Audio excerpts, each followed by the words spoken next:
Hi, my name's Sean Kenny. I'm going to talk to you about COVID 19, how it affects us, and how it can be prevented. Okay. And I'm Jordan. I'll be just reading the questions, and Sean, the expert here on how to find good sources, will be talking all about it. You ready to jump right in, Sean? Yes. Gotcha. Sh- Provi- Shaggy. Okay. Provide a summary of your research process. How did you discover the six pieces of media you are examining, and what challenges did you encounter along the way? Um, along, um, by looking up bad sources, it was very uh, difficult to find bad sources and how because when uh, you looked up good sources, a lot of people said a lot of mumbo jumbo, a lot of ratings kickers, um, and it was hold on. It was a lot of stressful thing for COVID 19. It kind of does stress me out because it starts to blur the lines between what's truth and what isn't. Because I remember you also saying like we had a hard time finding sources because a lot of people didn't post their where they got their information, or Yes. and that was a big problem that we had going through it. And some people would just post their own ideas that just wasn't backed up by facts. Are you ready for your second question, Sean? Yes. Gotcha. So the second question is frame the positive slash negative coverage in a historical context. How might a previous era of American media cover this topic differently, for better or worse? Because this um this type of media in this era would uh cover it for ratings, but in the past era when when Danny DeVito was covering it, um he wanted facts. All the newspapers wanted facts.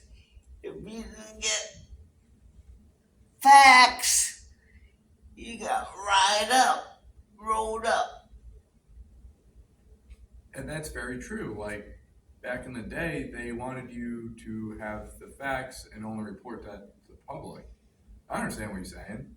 And nowadays, we kind of go for ratings, don't we? Yeah. And we're trying to change that, but there's so many other different sources. I remember you saying that we can just look it up whenever we need something. Mhm. So, are you ready for my third question? Yes. Gotcha. All right. So this one's going to be a little curveball, but Okay. choose at least four ethical news values and apply them to your defense or critique of the media you are examining. And what I mean by that is, uh, how do you know if a source is good? What do you value in a source the most? How does it make it a good source? I should It's say? gotta tell the facts. It's gotta tell how credible the sources is.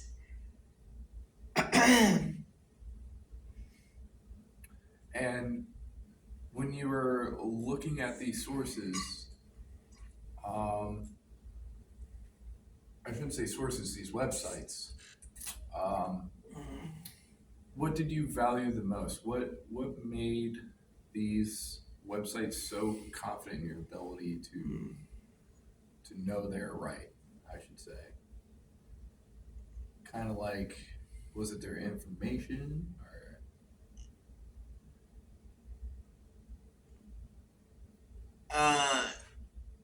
Yes, it was their information. They drink water. I don't blame you. Uh, um, But the sources, you're right. The sources, yes, the sources gotta tell the facts. The information's gotta be credible. And like he told us in his first meeting with us, Stephen Stephen Worak said he gave us a couple readings from his experience of people, what the cop told them lies, or there was 3 bears,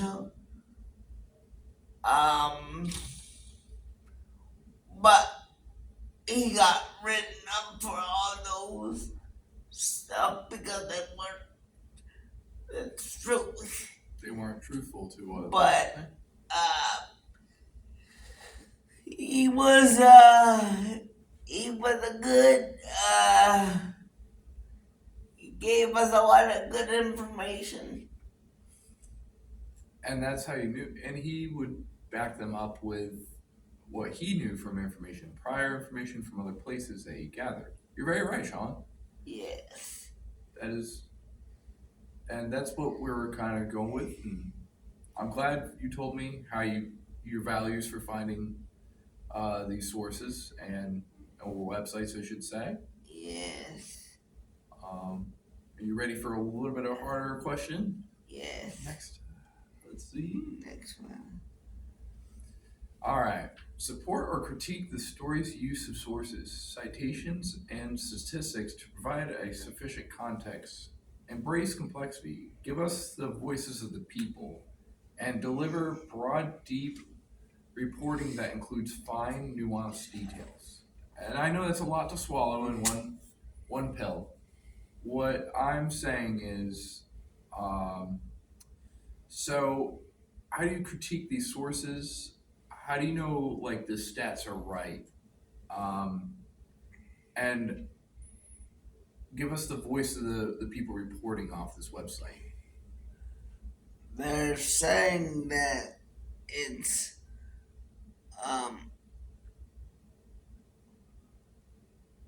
that people need to be cautious on what they read and what they talk about. They need to be cautious on what they read and what they say because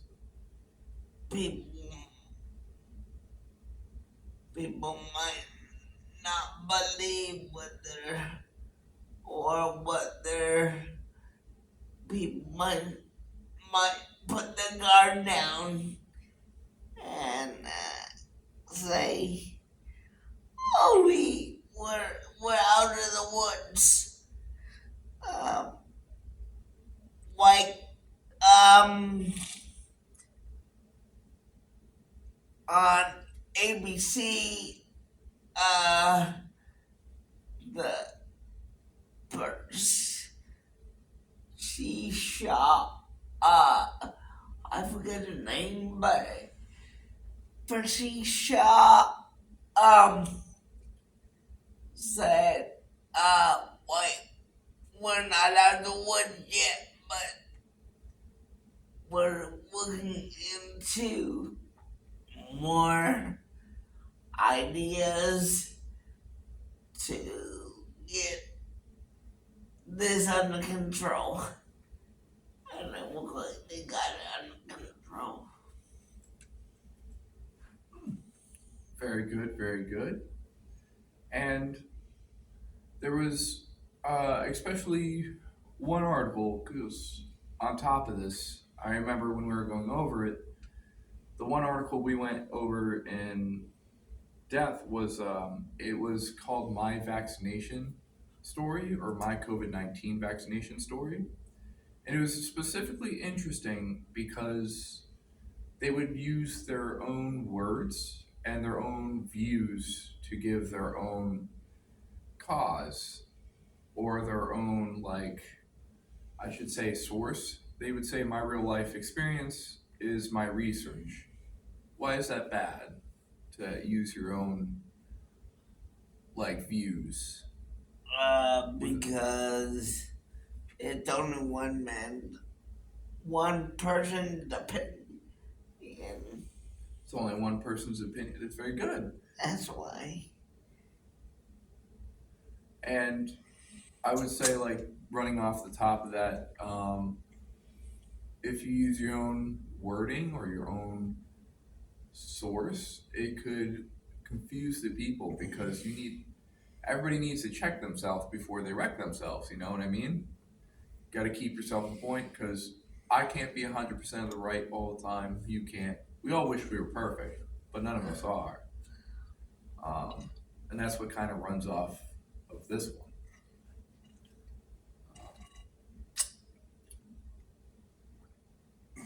Now we're gonna get into the nitty-gritty part, the final push, as they say, Sean. So this is definitely gonna be one of the harder questions. Are you ready? Yeah. Gotcha. All right. Identify at least 2 truth claims made in each piece of media, and defend or critique their accuracy and sufficiency based on your research of the claims. Can they be independently verified? And what I mean by this is, or this question is, how do we verify a source is good?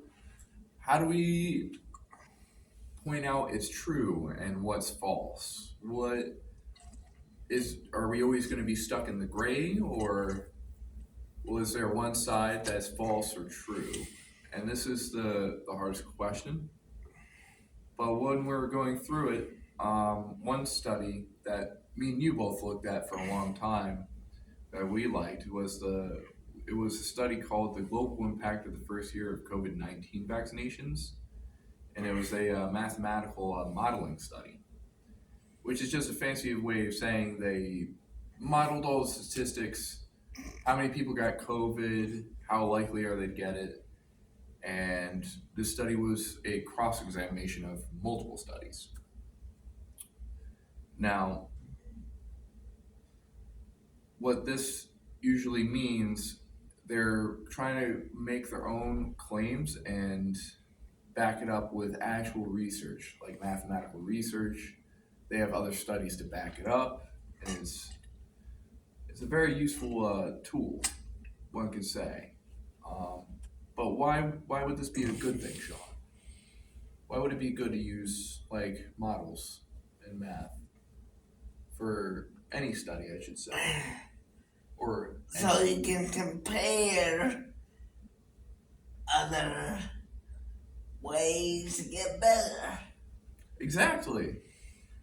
And this is what this study kind of did. It kind of did a cross-examination of multiple studies and showed us, okay, it points out what they got wrong and what they right, and they also correct themselves. And this is usually a good sign that they're verifying themselves, they're improving the information as time goes on, they're correcting it, they're adding where they got the sources from.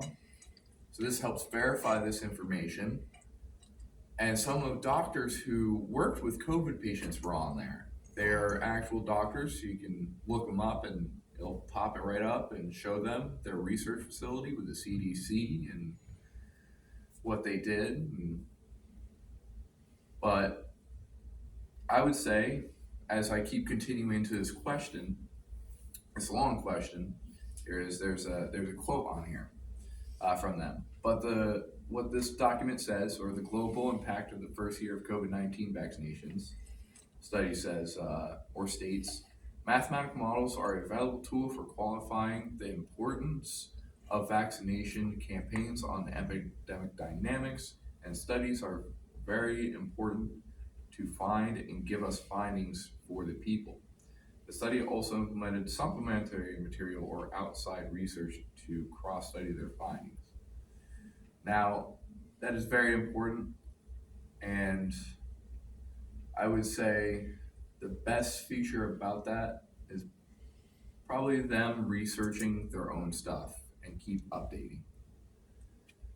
Why do you think it's important to keep updating your research, Sean? There's new technology out there. So, there's a lot of new ways that you can make things better. And that's very true. As more technology comes out, we learn new things that we could never even think was possible. And sometimes we find out even our own research could be wrong, and we update it.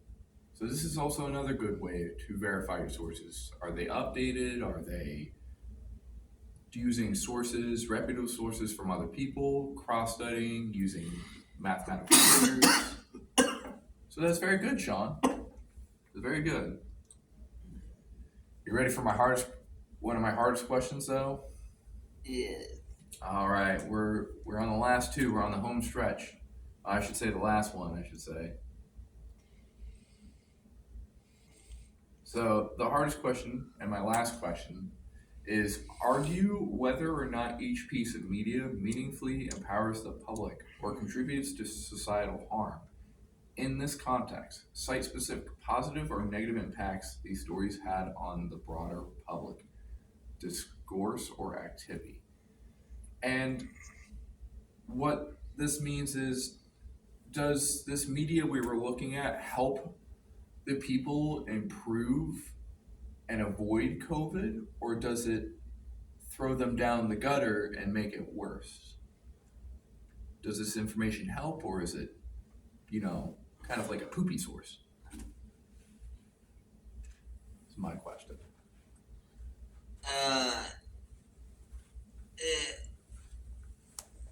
Poopy source. Poopy source? Yeah. I mean, so some sources are kind of poopy, what I was looking at. There we go, poopy source. They were a little bit skewed. Definitely my vaccination story was wrong. It was... You were wrong, you should be fired, huh? No, I'm Stephen Warrock. I'm joking, of course. Okay. No, but it's wrong. Because it's not.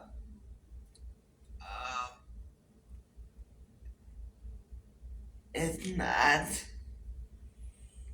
totally correct. And that you're very right. Like, because we also found some sources that were very good. So some people like to listen to the media too much, or they don't listen at all.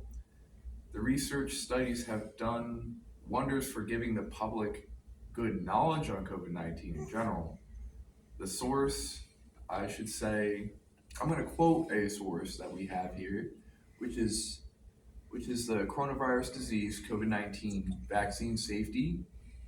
So this is a very good source because this also comes from our state and by Moderna and Johnson & Johnson, a cooperative cohesion between the two.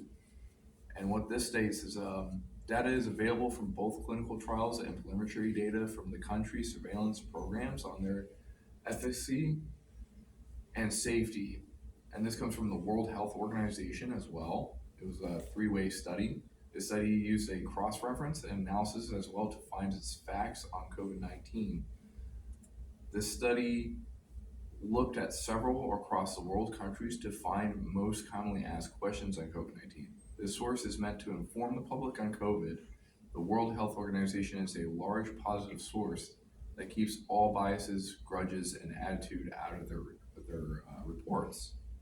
And this is a good source and good for the people because it kind of helps the people. It's only meant to help them. They don't try to say, hey, this, they don't try to put their own. Why do you think that's good, to keep your own interest out of your reports like that if you want to help people? Because it's based on your research, and not based on what you think. And that's exactly what happened. Because in the My Vaccination story and the blog posts, people were saying you can tell how skewed it is. You can't really believe them because you got nothing to go off of against. You know what I mean? Kind of gets scary. You can't just say, if I walked up to you, Sean, and we're watching football, right? And I walked up to you and I said, Michael Jordan, that football player, you would be like, wait, that ain't no football player. You wouldn't believe me. You would pull up some sources and show me, right? Yeah. Or if I told you Tom Brady is gonna, play on the Celtics, you would kind of, it wouldn't make sense, You can say it, but it doesn't mean it's right. Yeah. And Celtics. this is the other example I wanted to talk about too, is the blog post.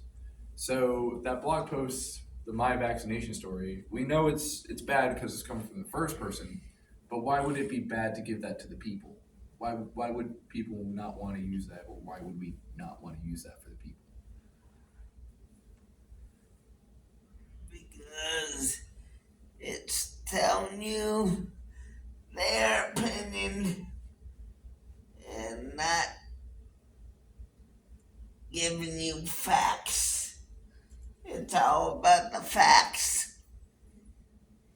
And I think since we're obviously a little bit older than most people around Rowan nowadays, we grew up in the day where, I mean, it's going to sound bad, but it was definitely a learning experience where we both witnessed 9/11 and saw a lot of change in the media. Yeah. But that's not the highlight point. I'm saying you're very right. Back in the day, that kind of media only wanted the facts. They gave the facts and only got the facts because that's what they got paid to do. But nowadays, it's ratings. Get your ratings up, and that's what that blog post really is. It's a trap for people to go into, so they get more views. It's telling their story and not really showing the whole story or the facts behind what's happening on the disease or the epidemic. And this is the biggest problem with it right now. Now, this might be going off course a little bit, but we're going to kind of wrap it up with our conclusion here, because I asked all my questions and everything, but I'm going to ask my closing question, I should say, the exit question. Now, on this whole vaccination stuff and everything that's happening, now, would you recommend some of these sources that you found to people? Would you hand it to them? Would you not use it? No, I would use it. You would use it? Yeah, I would. Because there's a lot of good information, some bad information, some other thing not to do. And if somebody was trying to stay away from COVID or if they were scared of COVID vaccinations, would you give them these sources? Yes. Good. And I think that would help too, because when you give somebody sources and there's people who are scared of needles, right? Yes. This would help, soothe their nerves because in these times, especially back when it first broke out, everybody was very scared. They're thinking about Moderna and Johnson and Johnson and so many different other COVID vaccinations that people were scared of. But I think with these sources and us being armed with this information and having verified sources that we looked up, and now that you know what to look up from good and bad, you would feel comfortable trying to find a good source for somebody with a vaccination, right? Yeah. Or searching for one, right? If I was going to Rite Aid and I said, "Hey, Sean, I don't know about this COVID vaccination," you'd be like, "Would you offer me those sources?" Be like, "Before I go." Yeah. Good. Well, I'm pretty much exhausted out of questions. Is there any closing? Well, closing argument. Well, I hope you enjoyed our little video.